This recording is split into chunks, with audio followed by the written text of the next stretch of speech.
Good morning, and how are you doing today? It's great to see you there. Hope you're well. Taste test time today. Awesome! I have to say that this is a wine that I made as a complete and utter experiment. And I've seen on Facebook today that a few people are interested in coloured wines and unusual wines, so I've suggested this wine to them. And they want to know how it's turned out. So, what wine is it? This is my pink candy floss strawberry cheesecake flavoured wine, using nothing else apart from candy floss sugar, and I can't wait to try it. Bit of trepidation, bit of nerves. I know the E numbers and the warning in the packet about hyperactivities can send me over the edge, and added to the fact that this worked out to be about 14%. It's not a weak wine either, and combined with those E numbers, it's going to be interesting to try, to say the least. So let's pour a glass and we'll have a taste test. Right then, my initial thoughts is that the colour is still very pink, which is brilliant because it's a strawberry cheesecake wine. It's meant to be pink.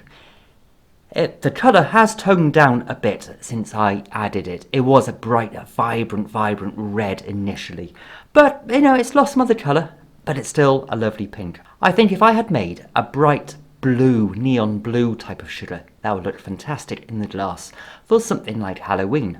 And if this is tasty and this is good, I might repeat it and make some for Halloween. Could be a perfect Halloween wine. What flavour would you use for a Halloween wine? I'm thinking something like peanut butter would work really well. A bright blue peanut butter flavoured wine. Awesome. That in a glass would be brilliant. It hasn't cleared very well at all, and to be honest, it's because I'm rushing this review. I could have set it aside for longer and made it clearer, added eggshells and faffed over this wine a lot. But I don't want to. It's not a wine that I'm really worried about getting perfect. Candy floss isn't see-through, is it? It isn't clear, so I'm not worried. It's just down to the nature of this wine. Right, taste-wise, enjoy.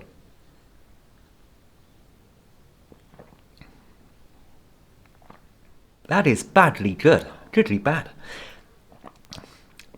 It's strawberry cheesecake, definitely on the taste buds. First thing you get is strawberry cheesecake all the way. It's amazing how they've added the chemicals to the sugar to give it that strawberry cheesecake, because it is strawberry cheesecake in a glass. Brilliant. And then the sweetness hits you. Not only is the flavour of the cheesecake sweet, it's followed up with a punch on the tongue of sugar, of sweet candy floss, tongue curling, teeth crunching sweetness to it, artificialness, just like candy floss should be. So it goes with the nature of the wine. It's meant to be like that. It's meant to be so sweet and candy floss like, because it is a candy floss wine. It's not a wine I would want to drink a lot of, because that sugar sweetness level is a bit high for my liking, and it isn't a sweet dessert wine where that sweetness is very undulating. This is a mountain of sugar on your tongue, in your face, straight away, and it would definitely overpower any dessert you serve it with. But if you're a fan of sweet wines, I'm not personally, then this wine might just tickle your sweet spot. Oh yes. It is moorishly pleasant though. Once you get over that sweetness and accept it's a full-on landslide of sugar on your tongue, you drink away and it's like one sip after the next, and I dread to think how many calories are in this. Would I make this again? For Halloween I would, definitely. It's a great wine you could serve as an entertainment piece. You wouldn't want to serve it as, look at my fine wine I've made, or, oh, this is a vintage bottle of something I've spent time making. If you want to make a reasonably cheap, spectacular, spooky, wonderfully creepy Halloween fun fair, one that your guests are going to want a glass of, another glass of, and drink quite a few of it, and your guests are going to come back for more because it's very pleasant. I'm interested in trying those different flavours. And I would say as well, it's quite like pop. Sort of your cherry aid type of sweetness. And I was just about to say, it's a great kids drink. Although, you know, sort of kids and alcohol don't really go hand in hand that well, especially with all the E numbers added, but it will appeal to the inner child in you. That inner child running through the fun fair with that candy floss on a stick, irritating your parents because you want to go on that ride and this ride and you're all over the place and then you get sick. This wine brings out that inner child in you, which is awesome. So for Halloween or any other kids-themed adults party, this would go down a treat. I mustn't drink too much of it too soon though, or too quickly, because I know the E numbers are going to rush through me and go, whoa, make me mental. But it's not a bad drop.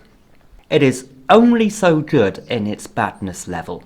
It is taking the piss out of homemade wines, country wines. You see all these wonderful recipes for elderflower and blackberry wines where you spend an age picking and gathering the fruits and then you go off and you ferment it and add honey and you really work on the wine, let it mature and let it become clear and become the best wine you can.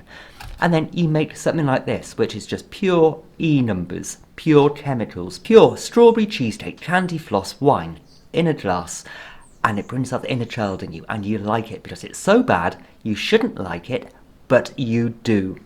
So if you want to find out how I made my candy floss strawberry cheesecake wine, check out this video by here, and I'll see you in the next video very, very soon.